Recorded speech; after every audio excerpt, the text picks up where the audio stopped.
हम लोग पंचायती करने वाले हैं, जितनी हो सकेगी पंचायती होगी। मैं एजुकेशन सेक्टर में हूँ because we care about educating people. मैं खुद 3 साल पहले मरते मरते बचा हूँ। एक साइकोलॉजिकली बैलेंस्ड इंसान ही कुछ भी अडेप्ट कर सकता है, कुछ भी सीख सकता है। उत्कर्ष जी, कैसे हैं आप? सर एकदम बढ़िया, आप बताएं। मैं भी एकदम बढ़िया। मैं चाहता हूँ अपनी जो ऑडियंस है उनको तुम बताओ कि क्या आने वाला है, ये पटलाइयाँ क्या है, इसके बारे में थोड़ा सा देखिए, पटलाइयाँ बेसिकली तो मैं ऑडियंस को बताना चाहूँगा कि ये एक मारवाड़ी शब्द है और पटलाइयों का बेसिक जो मीनिंग है वो है गॉसिप, या फिर आप कह लो देसी वर्ड पंचायती। ये जो पटलाइयाँ हैं इसमें आप कोई किसको बुलाएंगे आप, मतलब आप किसके साथ पटलाई करेंगे? देखिए सर, देखो बुलाने को तो बहुत लोग हैं वैसे तो लिस्ट में, बट बजट कम होने के कारण हम बुला नहीं पाएंगे। मेन तो ये है, इसलिए हमारा कोई बेसिक कोई ऐसा कोई टारगेट नहीं है कि किसी सेलिब्रिटी या किसी एंटरप्रेन्योर बड़े किसी या फिर किसी बड़े इन्फ्लुएंसर को बुलाने का। बातें पहुंचानी है सर। कोई आया तो ठीक, तो खुद से बात कर लेंगे सर। आजा, खुद से कर लेंगे आप? जी, हम खुद से बात कर लेंगे सर। कोई जी की जरूरत थोड़ी है सर, जिंदगी में अकेले आए अकेले जाएंगे। तो ये हम कब से एक्सपेक्ट कर सकते हैं? बहुत जल्द आने वाला है या टाइम लगेगा? सर देखिए, जहाँ तक है कि लिस्ट तो बन चुकी है, तो जल्द से जल्द ही मतलब मामले अब काम जल्द से जल्द। जी, नए साल का जो प्रण लिया था नए साल के हिसाब से हम लोग थोड़ा सा लेट चल रहे हैं, लेकिन ट्रेन को सर 140 पे भगा के हम रास्ता कवर कर लेंगे। नहीं, पर मैं देख रहा हूँ आपने सेटअप बहुत ही बढ़िया किया है, बहुत अच्छा एनवायरनमेंट है यहाँ पे। सर ये तो हमारे आपका देन है, जो भी हैं हमारे प्रोड्यूसर एंड डायरेक्टर जो भी हैं, सर्वा आप ही हैं। बहुत बहुत बढ़िया है, बहुत अच्छा माहौल है, टीम भी बहुत अच्छी है अपनी। ये हमारे यहाँ बैठे हैं लोग। हाँ, ये जो इसके पीछे जो बैठे हुए हैं बहुत अहम रोल है इनका। बट देखो, हम लोग क्या है, ये फर्स्ट टाइम इसको प्रेजेंट करने की कोशिश कर रहे हैं। ये जो एस्पेक्ट है, पॉडकास्ट तो आप लोगों ने बहुत सारे देखे होंगे, पर कुछ नई चीज़ लाने की कोशिश हो रही है यहाँ पे। और अगर आपको बोरिंग भी लगे तो भी 2-3 एपिसोड देख लेना। मैं तो ये कहूँगा कि क्या पता कब इंटरेस्टिंग हो जाए, क्या मजा आ जाए। और क्योंकि हमारी थीम सेट नहीं है। अच्छा, इसको तुम एकदम रॉ रखोगे क्या? बिल्कुल रॉ सर, बिल्कुल रॉ। मेरे पास ना मैं कोई लिस्ट बना के लाऊंगा ना सामने वाले को दूंगा। अच्छा, मतलब क्या बातचीत होगी ये भी डिसाइडेड नहीं रहेगा? कोई भी आर्टिस्ट आ सकता है, कोई भी इन्फ्लुएंसर आ सकता ओके, है, कोई भी आ सकता ओके। और अगर जैसे कोई तुम्हारे पॉडकास्ट में गेस्ट बनना चाहे? है। बिल्कुल सर, हमें डीएम करें।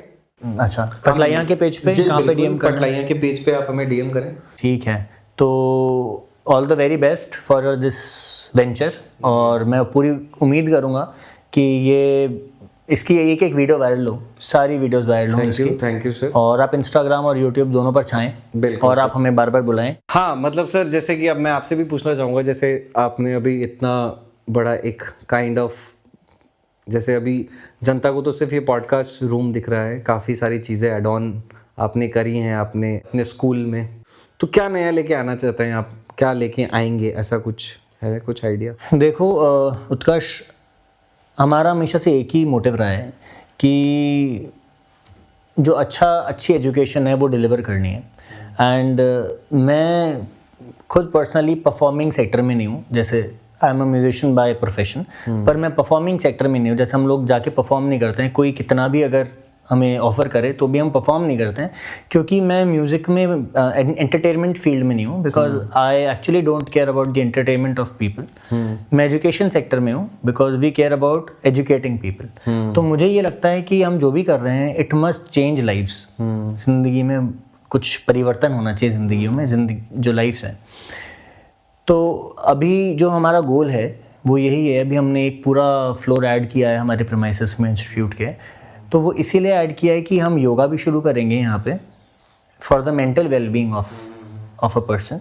और फिर हम डांस का जो एस्पेक्ट है वो भी थोड़ा और इनकलकेट करना चाहते हैं, जो ट्रेडिशनल डांस फॉर्म्स हैं हमारे, कथक, भरतनाट्यम, उसके, ताकि एक कंड्यूसिव एनवायरनमेंट बने ग्रोथ के लिए। क्योंकि आप देखिए, बॉलीवुड डांस बहुत बढ़िया होता है, उसमें कोई कमी नहीं है, पर कहीं ना कहीं कथक, भरतनाट्यम और जो हमारे और डांस फॉर्म्स हैं, ये जो हमें ऑफ़र कर सकते हैं वो कोई एक्सपीरियंस नहीं कर पा रहा है, बिकॉज ऐसे कोई सेंटर्स अवेलेबल नहीं है। और साथ ही साथ sitar, tabla, harmonium, flute, guitar piano तो हैं ही, बाकी भी इंस्ट्रूमेंट्स हैं, तो इन सब की भी क्लासेस अपने यहाँ पे अवेलेबल हैं। तो जो मेरा मोटिव है वो ये है कि कोई इंसान जब म्यूज़िक सीखे, ज़रूरी नहीं कि हमसे सीखे, कहीं भी सीखे, तो उसको फिर पलट के ना देखना पड़े कि यार अब मैं और क्या करूँ। वो अपने आप में ही एजुकेशन इतनी फुलफिलिंग और इतनी एम्पावरिंग होनी चाहिए कि उसके लिए सारे दरवाजे खुल जाएं। तो यही हमारा मोटिव है और आगे प्लान है, काफ़ी सारे प्लान हैं, आगे आने वाली वीडियोस में होपफुली मैं बताता रहूँगा। तो दिस इज़ आवर फंडामेंटल अभी कि योगा और बाकी डांस फॉर्म्स भी हमने शुरू किए हैं प्लस अदर इंस्ट्रूमेंट। तो सर देखो, मेरा एक सवाल ये भी है कि जैसे आप गिटार सिखाते हैं, बाकी सारे इंस्ट्रूमेंट भी सिखाते हैं, आपकी टीचिंग में क्या फ़र्क है बाकियों की टीचिंग से? मतलब मैंने बहुत लोगों से सुना है, लोग छोड़ के यहाँ पे आते हैं, तो क्या ऐसा चीज़ अलग है जो खींच रही है लोगों को यहाँ पे? देखो, मुझे बाकियों का तो नहीं पता कि बाकियों में से हम में क्या अलग है, पर मुझे ये इतना पता है कि हम जो फोकस करते हैं, हम सिर्फ म्यूज़िक सिखाने पर ही फोकस नहीं करते हैं। हम एक आप मान लो एक साइकोलॉजिकल बेस बनाने पर ज़्यादा यकीन रखते हैं, क्योंकि एक साइकोलॉजिकली बैलेंस्ड इंसान ही कुछ भी अडेप्ट कर सकता है, कुछ भी सीख सकता है। मान लो तुम्हारी लाइफ में कोई टेंशन चल रही है और मैं तुम्हें बोल रहा हूँ कि भाई गिटार बजाओ, ये प्रैक्टिस करो, रोज़ करो, या ये फ़लाना चीज़ ऐसे होती है, तो तुम क्या उस पर एक्चुअली फ़ोकस कर पाओगे क्या? तुम्हारे मन में से आएगा भी क्या उसको करने की घर पे कि यार मैं थोड़ा बैठ के करूँ? जो तुम्हारे दिमाग में चलेगा वो वही चलेगा जो कि तुम्हें सबसे ज़्यादा अभी टेंस्ड कर रहा है। हाँ। तो मेरा ये मानना है कि जब हम एक साइकोलॉजिकल फ्रेमवर्क पे काम करते हैं कि चाहे ज़िंदगी में कैसा भी समय आए, हमें हिलना नहीं है, चाहे पूरी ज़िंदगी उल्टी हो जाए, चाहे हर एक इंसान हमारे अलावा हमसे विपरीत जाए, पर हम खुद के अगेंस्ट ना जाए। तो जब ये चीज़ वंस दिस इज़ इंश्योर्ड, तभी हम कोई भी क्रिएटिव काम में उतर सकते हैं। वरना फिर क्या होगा, हम सीजनल क्रिएटिव हो जाएंगे, कभी तो बजा रहे हैं, कभी नहीं बजा रहे हैं, कभी गाने बन रहे हैं, कभी नहीं बन रहे हैं, कभी गाने निकल रहे हैं, कभी नहीं निकल रहे हैं, कभी शायरियाँ लिखी जा रही हैं, कभी नहीं लिखी जा रही हैं। तो इसमें क्या है, अगर आप प्रोफेशनली भी इसको करना चाहें तो ये this is not a stable way to do it. क्योंकि मान लो अगर आपका प्रोजेक्ट आया कि आपको ये वाला गाना बनाना है, मान लो, और आपकी लाइफ में कोई टेंशन चल रही है और आपको गाना हैप्पी बनाना है, so how will you be able to do it? तो आपको एटलीस्ट चीज़ों को सेपरेट करना आना चाहिए, और उसके लिए एक बेसिक लाइफ स्किल की रिक्वायरमेंट होती है कि how to handle your own brain at least. तो हम लोग फोकस इस पे करते हैं कि एक नींव बनाई जाए। मुझे लोग पार्ट टाइम मुझे ऐसे भी बोलते हैं कि सर आप मोटिवेशनल स्पीकिंग करो, आप यूट्यूब पे चैनल बना करके वो डालो। तो मेरे को क्या है, ऑफ कोर्स अभी तक चैनल इसलिए नहीं आया है कि मुझे और लगता है कि मैं खुद का वीडियो बना करके और पोस्ट करूं, पर मोटिवेशन करने के पीछे का जो मेरा पर्पस है वो ये नहीं है कि मुझे मोटिवेशनल स्पीकर बनना है। वो एक रिक्वायरमेंट है, बेसिक रिक्वायरमेंट, कि अगर हम डीमोटिवेटेड हैं तो हम कुछ भी नहीं कर सकते। जैसा कि मैंने अभी कहा कि एक साइकोलॉजिकली बैलेंस इंसान ही कर सकता है, तो वैसे ही एक मोटिवेटेड इंसान ही कुछ भी कर सकता है। अभी अगर तुम डीमोटिवेटेड हो तो मुझे नहीं लगता कि तुम्हें सोने के अलावा और खाने के अलावा और कुछ सूझेगा। तो मेरा यही मानना है कि एक बेसिक मोटिवेशन तो चाहिए होता है किसी भी चीज़ को करने के लिए। तो अगर आपको गिटार भी सीखना है या पियानो सीखना है या कुछ भी राइटिंग सीखनी है, पोइट्री सीखनी है, तो आई थिंक आप सेल्फ मोटिवेटेड होने चाहिए हो। एक तो मशीन ऐसी है जिस पे आपको किक स्टार्ट करना पड़ रहा है, और एक है सेल्फ स्टार्ट। तो आप किसको प्रेफर करते हो अपनी लाइफ में रखने का? बताओ। अगर आपके पास मैं ऑप्शन दूं कि 2 बाइक हैं आपके पास, एक किक स्टार्ट और एक सेल्फ स्टार्ट, आप कौन सी रखोगे? Self start. तो सोचो, आप अपनी मोटरसाइकिल को सेल्फ स्टार्ट में रखना चाह रहे हो, पर आपकी लाइफ किक स्टार्ट है कि कोई और आके आपको लात मारे तब आप जागोगे। It should be self start ना। तो ये सेल्फ स्टार्ट करना मुझे लगता है कि एक बहुत इंपॉर्टेंट चीज़ है जो कि हमारे इंस्टीट्यूट में डेफिनेटली सिखाया जाता है, और मे बी शायद यही हमें अलग बनाता है, इसीलिए लोग कहते हैं, आई डोंट नो। तो ये है, मतलब काफ़ी मज़ा आया सुन के सर। मतलब मैं अभी में मोटिवेट हो गया थोड़ा सा। तो मतलब ये देखो, ये चीज़ तो पक्की है कि इधर से जो आएगा वो मोटिवेशन को लेके ही आएगा, इधर से जो आएगा वो ऐसा कुछ नहीं आएगा। मेरी तरफ से तो सर देखो, ऐसा नहीं है, मैं मोटिवेट मैं भी करता हूँ, मेरे दोस्तों को करता हूँ। कैसे? प्यार मत करना। मैं इस चीज़ को लेके मुहिम छेड़ने को रेडी हूँ। क्यों? ऐसा कुछ हुआ है आपके साथ? नहीं हुआ तो से अच्छा ही हुआ है जो भी हुआ है। वैसे मेरे को प्यार से कोई वो नहीं है, खिलाफ नहीं हूँ मैं प्यार के। बहुत बढ़िया होती है ये चीज़, जैसे बढ़िया फेज होता है सर। मेरे को ये वो चीज़ पसंद नहीं है कि कुछ अगर नहीं मिला तो गलत है, ऐसा थोड़ी होता है। नहीं मिला तो गलत हो, ये तो गलत बात हो गई। मतलब आप फिर गलत जिंदगी में जी रहे थे। था एक टाइम था, फेज था, ग्रेजुएशन थी एक तरह से 3 साल की और उसमें मजा आया, ग्रेजुएशन खत्म हो गई तो अब अपनी ये थोड़ी कि डिग्री फाड़ के फेंक दोगे, वो तो रखोगे ही ना आप संभाल के। सीखे आप उससे? हाँ, तो मैं सीखा भी और मेरा कुछ ऐसा नहीं था कि मेरे को गम वम नहीं है सर, बढ़िया रहा था, थे हम भी ऐसे, हमने भी सर खूब हरकतें करी हैं, ऐसी बात नहीं है, मजनू बने फिरते थे, बट हाँ बढ़िया था सब, शिकायत कोई नहीं है, बट हाँ लेकिन करना मत दोबारा। और क्या मोटिवेट करते हो आप? और मोटिवेट मैं मेरे दोस्तों को ये करता हूँ कि देखो, बात ऐसी, आपने जो अभी सेल्फ स्टार्ट वाली बात बताई, तो मेरी गाड़ी तो स्टार्ट ही 2 तार बिड़ा के होती है तो आप देखते हो सेल्फ स्टार्ट था, आपने बोला उस टाइम पे, बहुत अच्छी बात लगी मुझे कि सेल्फ स्टार्ट ही करना पड़ेगा, कोई और आके किक नहीं मारेगा। बट मेरी लाइफ ऐसा है ना सर, कभी कभी उस फेज पे चल जाती है कभी कभी कि सेल्फ स्टार्ट वाला बटन कहीं गिरा हुआ है, उसमें नाखून भी नहीं पहुंच रहा, किक हो गई है फ्री, किक मारो तो ऐसा लग रहा है क्लच दबा रखा है अब तार नहीं मिल रहे कि स्टार्ट कैसे हो। उस टाइम पे आदमी क्या ढूंढता है सर, अपने दोस्त, कि यार फ्री है क्या, थोड़ी देर बात करनी है। और वो बात करने जैसा नहीं होता, वो खाली आपसे हेल्प मांगता है कि बटन ढूंढवा दे कहीं से कि सेल्फ स्टार्ट वाला बटन। तो चाबी है आपके पास आपकी लाइफ की? तो तार, हाँ चाबी तो सर मैं मेरे पास ही रखता हूँ, वो प्लॉट में नहीं, फिर तो ऐसा दिक्कत हो जाएगी, प्लॉट में चाबी नहीं रखते, लेकिन हाँ चाबी मेरे पास ही है मेरी जिंदगी की। कभी कभी बटन खो जाता है, उसके लिए दोस्तों की नीड होती है, तो कभी कभी कुछ दोस्त ऐसे हैं जो मुझे भी याद कर लेता है ऐसे टाइम पे, तो मैं उनका तार बढ़ा देता हूँ, जाके उनकी बाइक स्टार्ट करने में थोड़ी सी हेल्प कर देता हूँ। बाकी मेरे भी कुछ दोस्त हैं, आप ही हैं, मैं भी घूम फिर के आता तो आपके पास ही हूँ, तो ठीक है, मतलब मोटिवेशन के लिए चीज़ें हैं, टेंशन भी रहती है। अब क्या करें सर, बहुत एक होता है ना, इन सब चीज़ों से बाहर भी अब लगने लगा है कि दुनिया है, आपके टेंशन में रह के कितना ही टेंशन में रह लोगे, कितनी ही टेंशन में रह लोगे। अच्छा आप बताओ, आप जैसे टेंशन में होते हो, जैसे एक सवाल होता है, सब लोग करते हैं कुछ ना कुछ, बहुत टेंशन में, तो आप क्या करते हो? कुछ तो ऐसा होता होगा ना कि कुछ ऐसा करे जिससे आपकी थोड़ा सा काम फील हो। देखो टेंशन क्यों होता है? टेंशन का मतलब होता है कि जब एक चीज़ 2 तरफ से खींची जाए तभी तो टेंस्ड होती है ना। टेंशन क्रिएट कैसे होता है? जब आप एक चीज़ को दो तरफ से खींचोगे।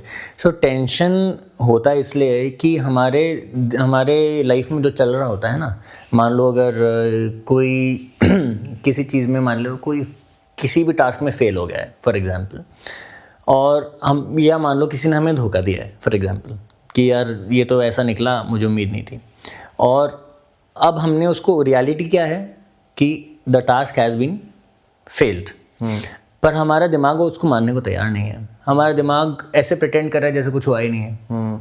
हम ऐसे प्रिटेंड कर रहे हैं, ऐसे दिखा रहे हैं कि यार हम तो मस्त हैं बिल्कुल, तो अंदर की लाइफ जो है वो तो कुछ और चल रही है, और ऊपर की लाइफ जो है वो कुछ और चल रही है जो हम दिखा रहे हैं। तो ये हमारे जो माइंड को है वो 2 तरफ से खींचता है, एक तो रियलिटी है और एक प्रिटेंशन है, वो दोनों तरफ से खींचता है उसको, जो हम शो करना चाहते हैं और जो असल में है। इस वजह से माइंड में टेंशन होता है।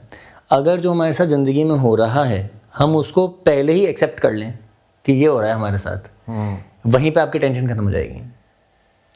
पर उसको सबसे पहले एक्सेप्ट करना सीखना चाहिए, हमें प्रिटेंड नहीं करना है। जैसे ऐसे कहते हैं ना कि इतना जो तुम मुस्कुरा रहे हो क्या गम है जिसको छुपा रहे हो, तो नहीं मुस्कुराना चाहिए गम में। आप जब गम को अपना लोगे और जब आपको दिखेगा कि ये तो गम तो आता जाता ही रहता है, कौन सी चीज़ मैं चाह करके भी उस सिचुएशन को ऐसे नहीं रख सकता ज़िंदगी भर। अगर अच्छी सिचुएशन है तो उसको अच्छा नहीं रख सकता, बुरी को बुरा नहीं रख सकता ज़िंदगी भर, तो ऑटोमेटिकली उसकी वैल्यू ही खत्म हो जाएगी, अच्छे और बुरे की। आप ऑटोमेटिकली मुस्कुराएंगे। तो मुस्कुराना should not be out of a drama but out of a realisation that this will end, isn't it? तो वैसे ही जब आप अपना लेते हो कि मान लो कोई फेल हो गया, अब जैसे अब वो दुनिया भर को बताता फिर रहा है कि अरे मेरे तो बढ़िया मार्क्स है, बढ़िया मार्क्स है, अब उसके दिमाग में टेंशन क्रिएट हो रही है कि यार अगर ये सच में पोल खुल गई तो, फॉर एग्जाम्पल, उससे तनाव बनता है। अगर वो एक्सेप्ट कर ले और वो अपने फेलियर्स को पूरा एक ओपन बुक की तरह खोल दे, कोई टेंशन नहीं होगी लाइफ में। आप जैसे ही अपनी सिचुएशन से भागेंगे, फेस नहीं करेंगे, टेंशन इज़ इनएविटेबल। तो मैं तो ये करता हूँ कि सबसे पहला काम है एक्सेप्टेंस। कुछ होता है लाइफ में तो उसको हैंड टू हैंड ही एक्सेप्ट कर लेता हूँ, उससे कभी भागते नहीं है। ये मैं भाग भाग के ही सीखा हूँ, ऐसा नहीं है मैं शुरुआत से ऐसा किया है, भाग भाग के ही सीखा हूँ कि यार ये हो क्यों रहा है। एक्सेप्ट कर लो। एक्सेप्ट कर लो, जैसे कुछ हो उसको एक्सेप्ट कर लो, एंड देन फिर उसको ऐसा नहीं एक्सेप्ट करके बैठ गए फेलियर को। आपने एक्सेप्ट किया ना, you everything is clear in your head ना कि क्या चल रहा है। अब आप उसमें सुधार करने की आपकी गुंजाइश है, अब आप उसकी तरफ काम करो। फिर म्यूज़िक है ही, म्यूज़िक आपको एक अलग ही दुनिया में ले जाता है इफ़ डन राइट। अगर ढंग से नहीं किया जाता है, खैर ये एक अलग बहुत लंबा टॉपिक है। तो अगर हमने कुल मिला के एक्सेप्ट कर लो, और मतलब आप एक्सेप्ट कर लेते हैं। एक्सेप्ट ही करना चाहिए। अच्छा, टेंशन हो रही है तो टेंशन हो रही है को भी एक्सेप्ट कर लेने से टेंशन कम हो जाती है, पर अपने दिमाग में बोलते नहीं फिरना सबको। अपने दिमाग में ही अगर हम कहें यार बैंड तो बजी पड़ी है, बैंड कम बजती है फिर। अच्छा, तो हमारा तो तरीका ही सर देखो आप हाँ मैं तो इतना तो देखो, मैं ना तो सोच पाऊँ, मैं इसको इतना सोच लूँ तो मुझे और टेंशन हो जाए कि मैं इतना सोच कैसे लिया, मैं फिर और टेंशन में आ जाऊँ कि मैंने इतना सोचा तो कहीं मेरे में इतना दिमाग है तो मैं इसका यूज़ क्यों नहीं कर रहा मैं और टेंशन में आ जाऊँ। तो सर मैं तो इतना सोच ही नहीं सकता, तो फील्ड ही अलग है सर। मैं तो तुम्हारा क्या तरीका है टेंशन सर, मेरा तो तरीका सर छोटा सा तरीका है, एक शॉर्ट। मेरे को ऐसा है कि मेरे को अगर टेंशन होती ना, या मेरा मूड खराब है, या जो आजकल जो सो कॉल्ड डिप्रेशन बोलते हैं, हालांकि वो तो बहुत बड़ा वर्ड है, बट हाँ जो भी है, अगर मेरा मूड खराब होता है ना, अपन सर एक ही चीज़ करते हैं, बढ़िया रेडी होते हैं, है ना, स्मार्ट बनते हैं एकदम शीशे के सामने, बढ़िया सा बढ़िया आउटफिट पहन के, हीरो बन के अपन ने उठाई गाड़ी, अकेले जाके किसी कॉफ़ी प्लेस बढ़िया सी जगह फेवरेट, और जाके बैठता हूँ, एक कॉफ़ी लेता हूँ, फिर देखता हूँ मोबाइल में अकाउंट में बैलेंस कितना है होता है तो खाने के लिए भी लेता हूँ कुछ, नहीं तो कॉफ़ी भी ठीक है। वैसे स्टाइल में बैठता हूँ, मतलब ऐसा नहीं है, एटीट्यूड पूरा चश्मा लगा के बैठा रहता हूँ, वहाँ पे कॉफ़ी पीता रहता हूँ, चश्मे लगा के पीछे से देखता रहता हूँ दुनिया। अब दुनिया में तो ऑब्वियसली सर मतलब लड़कियाँ आती है सर सुंदर सुंदर ऐसे, अब मेरी टेंशन वहीं खत्म। मतलब मेरे को अच्छा लगता है, मैं खुद को ऐसे रेडी करके निकलता हूँ ना, कॉन्फिडेंस आता है मेरे अंदर, एक एटीट्यूड एक अलग से आ जाता है कि ऐसा होता है ना, आपको है ना कभी भी देखना, आप है ना बहुत अच्छे कपड़े पहन के ना दुखी नहीं रह सकते, ये एक पॉइंट है सर, मेरा मानना है ऐसा।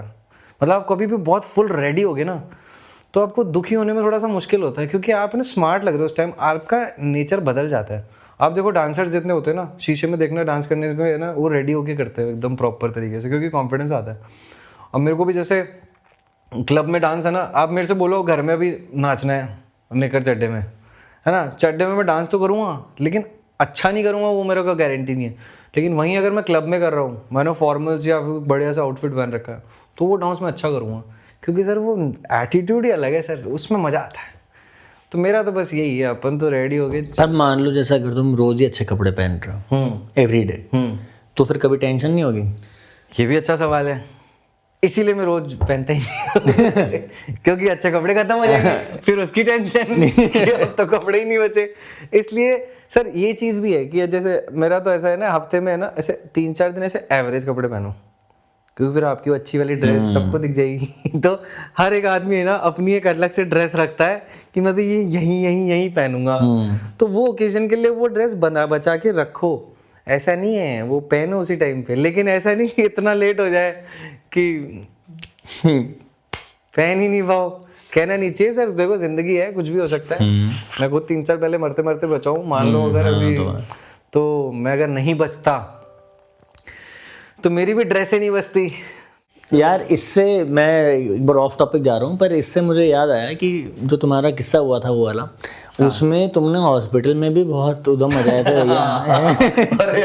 क्योंकि मैं इसको बहुत पहले टाइम से, बहुत कितने साल हो गए ओपन को जानते हो, बहुत सालों से जानता हूँ। तो मुझे पता है वो किस्से के बारे में कि जो वो किस्सा ज़रा थोड़ा एक बार दर्शकों के लिए। ऐसा कुछ नहीं था, बस एक्सीडेंट। देखो सर, इससे छोटी सी स्टोरी थी। हम लोग जा रहे थे सुबह मैच वैच खेलने, 4-5 लोग थे, शॉर्ट में बताऊँगा, वैसे तो बहुत लंबी है।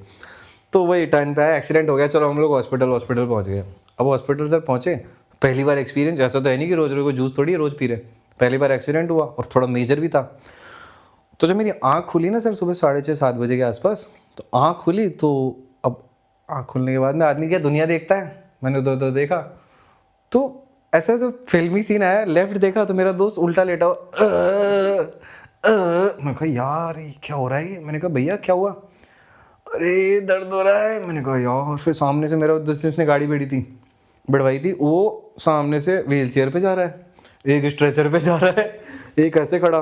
तब भी मुझे थोड़ा सा माइंड ऐसा सेट नहीं हुआ कि हुआ क्या। फिर पता चला एक्सीडेंट हुआ है, सारी चीज़ें हुई, ठीक है, डैमेज हमें जो भी हुआ मतलब बहुत सीरियस था। मतलब अगर मुझे कोविड पॉजिटिव होता ना तो मेरे बचने के चांसेस कम थे ऐसा। अच्छा, मतलब पूरे लंग्स डैमेज हो गए थे, ब्लीडिंग हो गई थी। अब सीन मज़ेदार कहाँ था, हमको एडमिट किया गया 8 दिन के लिए। फिर तुम बचे नहीं बचे? यहाँ सवाल अच्छा था मैं बाय डिफ़ॉल्ट मैं बच गया। अच्छा, तुम बच गए थे? हाँ, और मैं बचा भी कब सर, 8 साल बाद जब मुझे लगा कि हाँ मुझे बचना चाहिए था, फिर बचे तुम? फिर मैं बचा। तो वहाँ पे सर मैं 8 दिन एडमिट था। 8 दिन एडमिट रहने के बाद में मुझे क्या ऑक्सीजन का थोड़ा इशू था क्योंकि लंग्स डैमेज थे, तो ऑक्सीजन नहीं आती थी। तो वो परमानेंट मेरे ऑक्सीजन का वो यहाँ पे फिल्टर या कुछ भी क्लिप्स ही होती थी वो लगा के रखती थी जिसमें मुझे ब्रीदिंग आती थी। अब एक दिन क्या हुआ सर, जो मेरी नर्स थी ना वो बोलती थी नाक से, उसका हमेशा ठंड कहते हैं आप पहले दिन आई, मैं ठंड कहते हैं आप, मैं कहा बढ़िया, अब बोल तो सकता ही था, पतला हो गया था शरीर एकदम, खून वून निकल गया था खूब। तो मैंने कहा ठीक है। अब उससे मेरी बॉन्ड बढ़ गई क्योंकि वो पर्सनल एक नर्स नहीं होती, आपको अलॉट हो जाती है, सारा ध्यान आपका वही रखती है, तो वही रख रही थी बराबर। तो मेरा क्या होता था, तीसरे चौथे दिन के बाद में डॉक्टर ने बोला था कि आपको वो नीचे लेके जाया जाएगा बेसमेंट में, आपका रिकवरी देखेंगे कितनी हुई है, फिर आपको वापस ऊपर भेज देंगे। तो थोड़ी देर के लिए वो माइक क्या सॉरी वो जो होता था ना ऑक्सीजन का, तो माइक ही हुआ सर, है ना, तो वो क्लिप निकाल ऑक्सीजन माइक बोल लो उसको आप। तो 15-20 मिनट के लिए वो हटाती थी, कहती थी सर आप ज़्यादा कंफर्टेबल हैं तो इसको निकाल दूँ। मैं कहा ऑब्वियसली ऑप्शन कोई है नहीं ना, बचना तो मुझे, तेरे को तो कुछ करना नहीं है, तो आएगी। वो मेरे को आए दिन लेके जाती थी। एक दिन क्या हुआ सर, 5वें दिन की बात है, वो मुझे बैठा के, अब मेरा भाई क्या ऑफिस का काम वाम करता रहता था, बाजू में उसका वर्क फ्रॉम हॉस्पिटल था तो वो वहाँ पे हमारा प्राइवेट वो था रूम, तो वो मुझे एक दिन नीचे लेके गई। अब सीन ये हुआ, जैसे ही नीचे लेके गया, मैं क्या बोर हो रहा था सर नीचे बैठा अब हालांकि मुझसे खड़ा नहीं हुआ जाता था, मेरा कॉलर बोन फ्रैक्चर हो गया था, पसलियाँ टूट गई थी। तो एक दिन मैं बोर हो रहा था, नर्स मेरी खड़ी थी, तो मैंने खाली उसको देख कैसे किया, ऐसे किया, वो मेरे को देखी, उसने मुझे देखा, मैंने उसको देखा, सांस नहीं आ रही। और सर आप मानोगे नहीं, उसने जो बैक गियर में पहले नाइट्रो ऑन किया, कॉरिडोर में ले आई और भगा दिया, हटाओ मैं पेटेंट उठा नहीं आ रही व्हील चेयर पे भगाती हूँ। मेरे को आनंद भाई बना रखा उसने, मुन्ना भाई का मैं आनंद, मेरे बाल उस टाइम बड़े थे सर, वो भगा रही है, मेरे बाल उड़ रहे हैं बढ़िया, भगाती हूँ, लाई लिफ्ट में घुसेड़ा, और सर 4थे माले पे मेरा होता रूम, घुसेड़ा लाके और पटाख से लाके नाक में उसने ऑक्सीजन माइक लगा दिया। जैसे लगा मैंने कहा अब ठीक है, सब बैठे ने, वो मुझे लिटा के चली गई। मेरा भाई मुझसे पूछता कि ये इतनी तेज़ भगाती हुई क्या लेके आई। मैंने कहा मैंने उसको बोला था मेरे को सांस नहीं आ रही, तो जल्दी ले आई। तो वो सच में सांस नहीं आ रही? मैं नहीं मैं तो बोर हो रहा था नीचे। तो पागल है क्या? तो यही सब चीज़ मतलब ऐसा होता था कि उनसे सबसे खूब सारा मेरा डॉक्टर खुद बोलता था मेरे को क्या खा के पैदा किया इसको, मरता आदमी ऐसी हरकतें कर रहा है। पर इसलिए तुम्हारी रिकवरी फास्ट हुई? हाँ, ये इसके लिए तो मेरे को डॉक्टर एटीट्यूड से बहुत फर्क पड़ा कि आप के बच्चे में आपकी विल पावर अच्छी है, मतलब विल पावर अच्छी, वसीयत पावर अच्छी है, इस वजह से ये रिकवरी जल्दी करेगा। सर 6 महीने में बोला था वो आप क्रिकेट मैच खेल पाओगे, 55 डेज के अंदर मैंने क्रिकेट खेल के दिखाया था उनको, तो सब जुड़ा गया था। वो एटीट्यूड का फर्क पड़ता है। बस शर्ट में आधा पहनता था। अच्छा, कॉलर टूट गई थी ना, आधे कॉलर का काम ही क्या सही में आधे पहनते थे? अरे मतलब यहाँ का कॉलर बोन टूट गया, इधर कॉलर ही नहीं है, हट ही नहीं है, तो रख के भी क्या करूँ इधर ऐसे ही। तो वो मेरे नाई को बहुत इजी होता था, पल्लू लगा लिया। मैं बाल कटाने जाता था ना, तो कुछ फंसाने के लिए अंदर होता ही नहीं था, तो कॉलर था ही नहीं, तो सीधा नाड़ा बांध देता था यहाँ लाके। 1 सेकेंड, हाँ कैमरामैन कुछ कह रहा है। ब्रेक के बाद ठीक है, हाँ ये तो अपने आप ही आया। ठीक है, तो फिर ब्रेक के बाद करते हैं। ब्रेक के बाद बात करते हैं। बैटरी खत्म हो रही है मेरे में भी बहुत।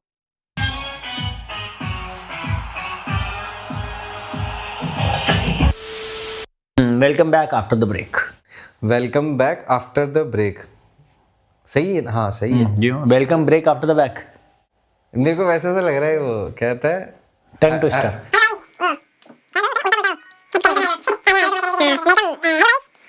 यार जो भी छोड़ो। भूल गया, दिमाग में चला। आपने ब्रेक में क्या खाया भैया? मैं खा के आया चीज पराठा। चीज पराठा। आप तो सुबह खा के आए होंगे पराठे। पूड़ियाँ थी आज, अजवाइन वाली पूड़ी, उसके साथ सूखी आलू, हल्की हल्की इतना बड़ा आलू?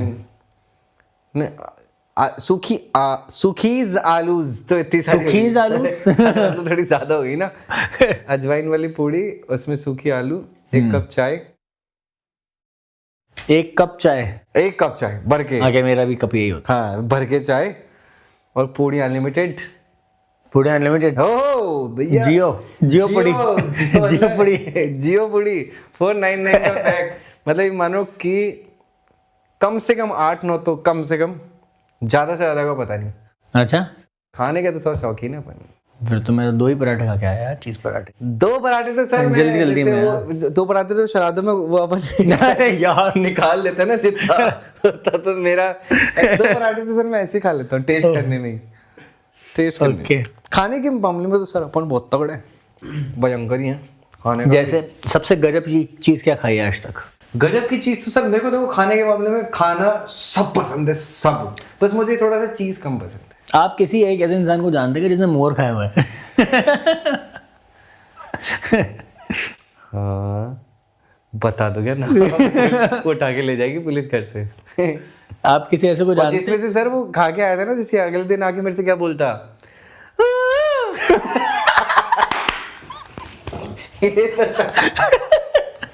मैंने कहा ऐसे कैसे बोल रहा है तू आज?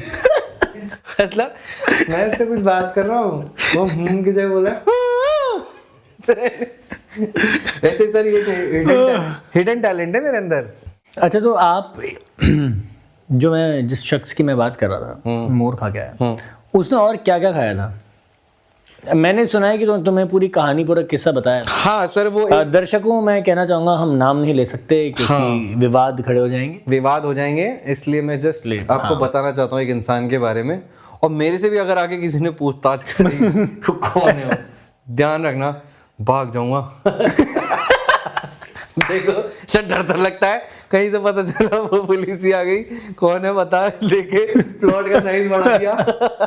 तो देखो ये सब चीजें ऐसा है, डरना जरूरी भी है। हाँ, तो उसने क्या क्या? और सर वो बता रहा था, वो कह रहा था उसने ना, वो देखो मीट और मुर्गा तो सर को कॉमन है, वो तो सर मैं भी खाता था, अब नहीं खाता। तो मछली भी ठीक है उसने खाई थी। उसने बोला था मैंने मोर खाया हुआ है, सुअर खाया हुआ है। वो सुअर खा लिया बताओ।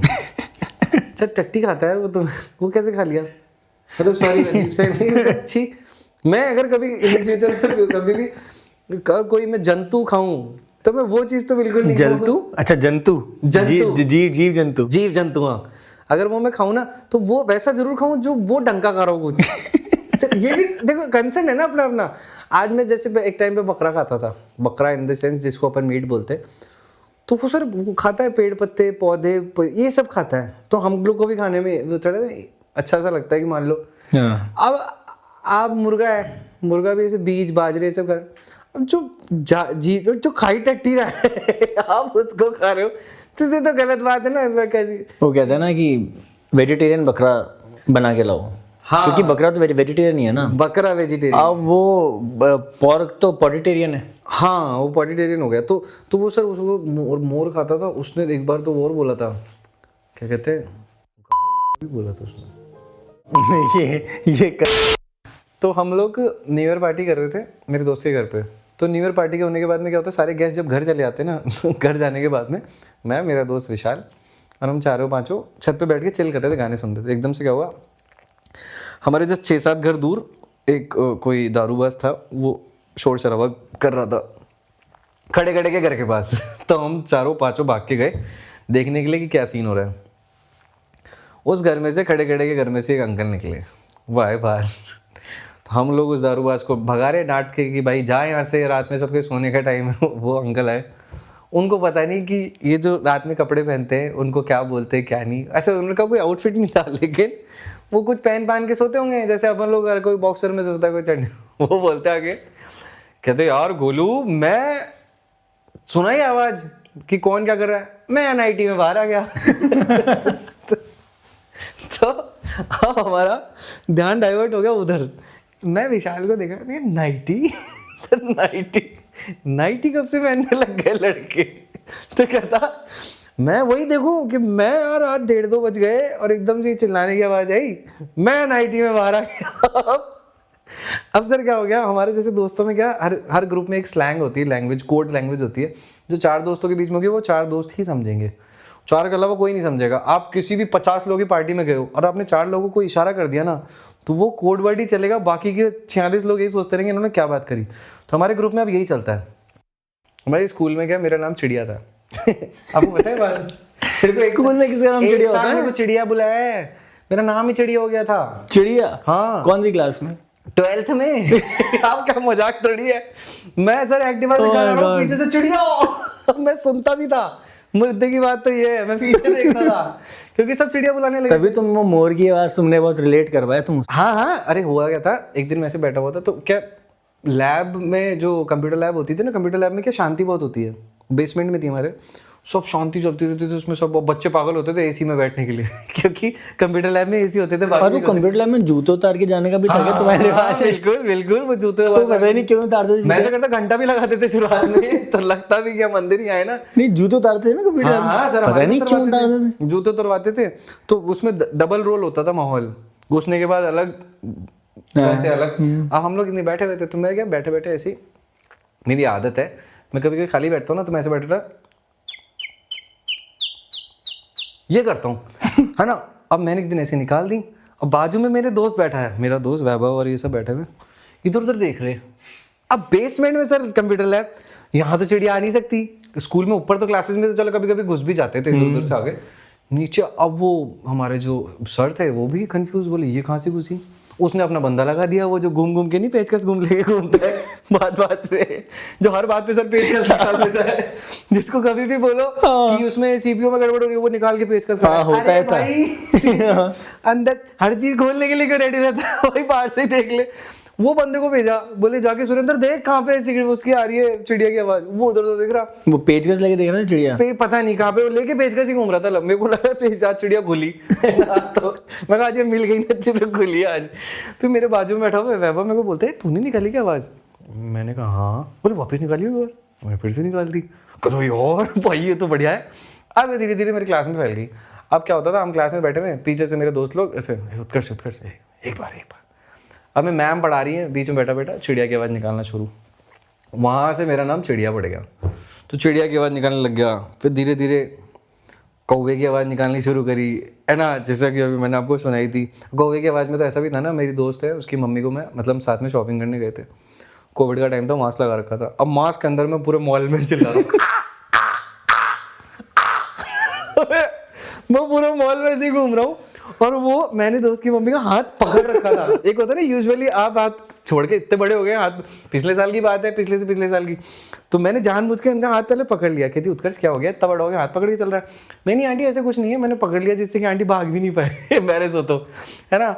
अब मैं आंटी का हाथ पकड़ के चल रहा हूँ और मॉल में चिल्ला चिल्ला के वो तू पागल है क्या। अब मास्क के अंदर किसको क्या पता, पूरे मॉल में ऐसे घूम रहा हूँ, आजू बाजू वेस्ट साइड में घूम रहे हैं, इधर उधर देख रहे हैं। तो ये सब चीजें इसमें। तो वो अभी भी दोस्त है तुम्हारी फिर?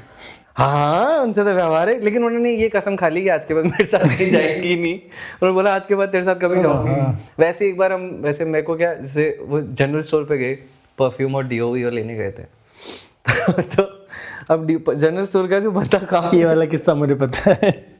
जनरल स्टोर पे जो बंदा काम करने वाला होता है ना, ओनर को इतनी दिक्कत नहीं थी जितने काम करने वाला होती है, क्योंकि उनको लगता है उनके बाप की दुकान है। अब सीधी होना भी चाहिए क्योंकि उनके ऊपर दुकान पड़ी हुई है। सही बात। तो मैंने बोला सर डीओ दिखाना, उसने 6-7 डीओ रख दिए। उसने पहले डिस्क्लेमर ये लोग यही देते, छिड़कना मत, ढक्कन से सूंघ लो, ठीक है ढक्कन। अब उसने कुछ काम करने के लिए वो घूमा और झुका कुछ करने के लिए, मैंने थोड़ा सा, मैंने कहा ट्राई करता हूँ कि आवाज़ कितनी असली है। मैंने ऐसे डीओ लिया, मैंने कहा खाली ऐसे किया आप मानोगे नहीं सर, वो रजनीकांत की तरह जो घूमा है कहता घूम के क्या करता मेरे को, आपसे बोला ना छिड़को मत यार भाई साहब। मैंने कहा मेरे को देखा 2 मिनट तो उसको समझने में लगे, क्योंकि मैंने बॉटल उसकी तरफ कर रखी, उसकी तरफ हवा भी नहीं जा रही उसके मुंह पे, लेकिन मैं मुंह से निकाल रहा हूँ। वो हंसने लग गया, बोले यार भाई साहब ऐसे क्या है ये। पर आपको लगता है मैं डीओ की आवाज निकाल, मैं परफ्यूम की भी निकाल लेता हूँ सर। अच्छा, परफ्यूम की अलग होती है, परफ्यूम की अलग होती है, डीओ होता है ये डी हो गया, परफ्यूम होता है ये परफ्यूम होता है इसमें डिफरेंस है, परफ्यूम थोड़ा सा निकलता है, ये हो गया परफ्यूम, ये डी हो गया। अब इस डीओ वाले को आप सिलेंडर में भी जोड़ सकते हो घर के। अच्छा, एक दिन तो भैया भाभी मेरे कूद के बाहर आ गए थे किचन से। ऐसे ये तो रियल इंसिडेंट है, अभी कुछ टाइम पहले की है। उन्होंने बोला गोलू एक बार सिलेंडर उठा के किचन में रख दे, वो फिट कर रहे थे। अब मैं ऐसी बाजू में खड़ा देख रहा था, मेरे पता नहीं क्या ही जची, बाजू में भैया लगा रहे, भाभी देख रही थी दूर से कि सेट हुआ कि नहीं हुआ। मैं पीछे पीछे खड़ा हो गया, मैंने खाली ऐसे किया दोनों छोड़ा सिलेंडर, भाग गए, घर लीक हो रहा है। मैंने कहा मुंह से था, तू पागल है क्या, ये सब तो ये मेरे हिडन टैलेंट है। अभी भी 2-3 याद आएंगे तो बीच में कर दूंगा तो ये कभी गजब, ये हिडन टैलेंट को आप हिडन ही रखिए। मैं भी, हाँ एक मेरा दोस्त था सर, दोस्त है मतलब था नहीं, जिंदा है जिंदा।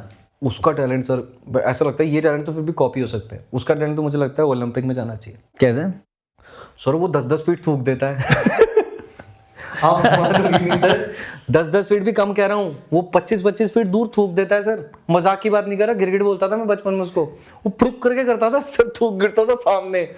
हमने उसकी आदत छुड़वाई है, और वो घर मोहल्ले के बच्चे डरते थे उससे, जैसे हम तो ऐसे होते थे कि बच्चों को डराने के लिए करते मरू मरू, वो क्या करता थूकू थूकू, वो दूर भी भाग जाते थे। एक दिन मैं खड़ा, वैसे ऐसे हुआ भी था, हम साथ में खड़े हुए थे फुटपाथ के इस तरफ, सुबह सुबह क्या होता है सर्दी में होता है ना, मैच खेल के धूप में ऐसे थक के आप रेस्ट कर रहे हो, तो हम लोग बैठे हुए थे। तो मैंने उससे बोला, मैंने कहा अरे बात थोड़ा सा डेमो तो दिखा, आज कितनी दूर जाता है।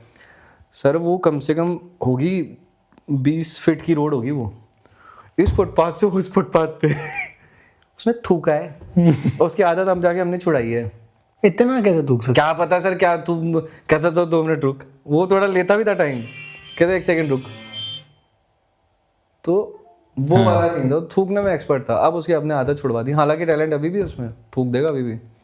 तो ऐसा वाला सर, वो हमारी एक दोस्त की हमारे मोहल्ले में लड़ाई हुई थी, एक हमारा दोस्त था अंकित, उसने बैल्कनी में थूका है नीचे से खड़ा होके सोचो आप, वो छोटे थे, बचपन की बात है, वो बैल्कनी में ऐसे खड़ा था अंकित, उसने क्या किया, हाथ तो पहुंच नहीं सकता था, उसने सर नीचे ग्राउंड फ्लोर पे खड़ा होके उसके ऊपर बैल्कनी में से देखो ऐसे फुड़क करके थूका है उसके लगाए जाके, और ऊपर से अब आपको मजा जानते कहाँ आने वाला है, My God. अंकित ने क्या किया था छोटे छोटे थे दही, तो ऊपर से थूक दिया? नहीं उसने थूका नहीं, उसको लगा मेरा तो जाएगा नहीं क्यों नहीं जाएगा उसको, तो बालकनी में ना। पता नहीं क्या किया उसने, क्या किया, या तो शायद हो सकता है मैं ये कर रहा हूँ कि उल्टा हो कि है ना, वो ऊपर खड़ा हो, उसने तड़ाक करके थूका प्रेशर से। अंकित का मुझे बस ये याद है, अंकित ने क्या किया, अंकित को भी इसको बदला तो लेना था, अंकित को लगा इतने दूर का तो मेरा टैलेंट नहीं, अंकित